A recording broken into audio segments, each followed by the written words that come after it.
everyone, happy Friday! Today's story is Henry Helps Out.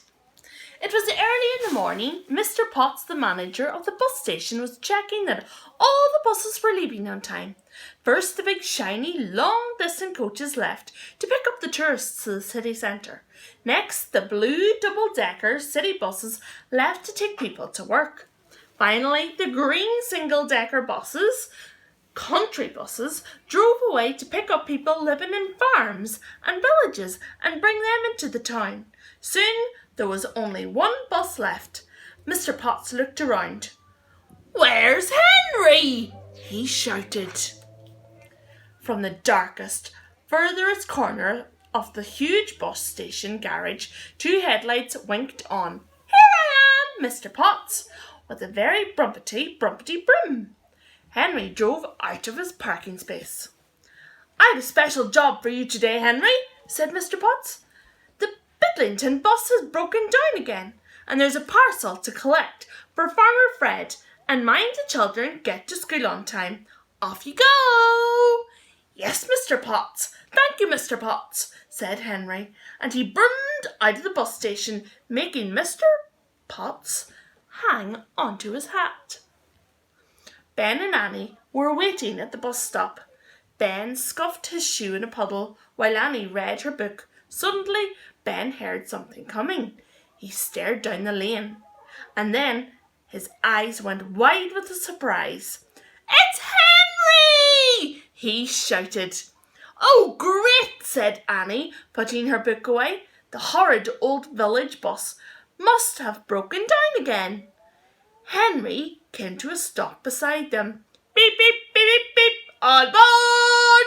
sang Henry. The children were delighted. Something exciting always happened when Henry took them to school. "I have 1 or 2 errands to do, but I promise not to make you late for school," said Henry, as Ben and Annie took their seats at the back and fastened their seat belts. "We don't mind." Henry's door rattled shut. "First stop's the post office," said Henry as he set off. "There's a large parcel to deliver to Fred's farm." But just as they turned the corner, Henry saw Doris the butcher waving at him to stop. "Would you please take these sausages down to old Mr. Green, Henry? He needs some for his tea and is too poorly to come for them himself." "Glad to help, Doris," said Henry. Doris put the package of sausages on a front seat. The door rattled shut behind her, and Doris waved as Henry set off again. "Now we just have to go to the post office and, Mr. Green's," said Henry. "And Fred's farm," called Annie. "And the school," called Ben. And as they turned into Main Street, the church clock chimed 8. Henry stopped outside the post office and tooted his horn. "Beep, beep!" Out hurried Barney, the postmaster, carrying a large package. "Oh, thanks for stopping, Henry. Here's Fred's parcel." Barney put the parcel on another seat. The door rattled shut behind him, and they waved off as they set off again. "Now we just have to go to Fred's farm," Henry began. "And Mr. Green's," said Annie. "And the school," said Ben. And Henry sped down the winding road, splashing through the puddles and bumping over the potholes. Ben and Annie laughed as they bounced up and down on the back seat. The parcels slipped and slid on their seats. "Beep, beep!" went Henry as a family of ducks waddled across the road. "Beep, beep!" as he drove carefully across the narrow bridge. "Beep, beep!" as he overtook the milkman on his rounds.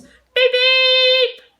"Fishes!" said Henry when he reached the ford through the river.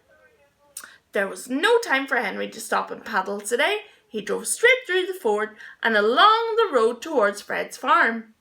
There was a sharp bend ahead. "Beep, beep!" went Henry as he turned the corner, and then he had to brake very suddenly. "Whoa!" said Ben and Annie, hanging onto their seats. Went Henry's brakes. Squelch went his tires in the mud. A car was parked badly at the side of the road. The driver ran up to Henry and it was Dr. Dodds. "My car won't start, Henry," she said. "Can you help?" But Henry's wet tires slipped round and round in the mud on the road. He was stuck. "What a pretty pickle," said Dr. Dodds. "You're stuck and I'm stuck. What are we going to do?" "Can I be of any help?" It was Farmer Fred in his tractor. He pushed Dr. Dodds' car out of the way, and in no time at all the tractor pulled Henry out of the mud, and with a large sloop, everyone clapped and cheered. "Way! Thank you, Farmer Fred," said Henry. "I have a parcel for you from the post office." "Oh, that'll be my new computer," said Fred. "Thank you, Henry." "Up aboard, Dr. Dodds," said Henry. "We just have to go to Mr. Green's." "Oh, that's lucky," said Dr. Dodds. "I was going there myself." Ben and Annie looked at each other. Would Henry remember? Mr. Green was delighted to see Henry, especially since he had brought Dr. Dodds to see him and some sausages for his tea. They both waved as Henry went on his way. "Now, Ben and Annie," said Henry, "what's the next stop?" "The school!" they sang out, "and there's no time to lose." Henry pulled up outside Bidlington School just as the school bell was ringing. "Bang, bang, don't be long." Out hopped Ben and Annie. "Thanks, Henry," they called. Then they waved and ran into school with all the other children. "Beep, beep," went Henry. He slipped into gear and drove away, feeling very happy. It was time to drive back to the bus station and pick up the passengers for the city centre on the way. Mr. Potts was looking at his watch, frowning when Henry pulled up to the bus station. Said Mr. Potts. "You just have time to top up fuel and rest your tires, Henry. Then you'll need to head back to Bidlington. School finishes at 3 o'clock. Remember? You don't want to be late." "Beep, beep," said Henry. What a busy day. The end.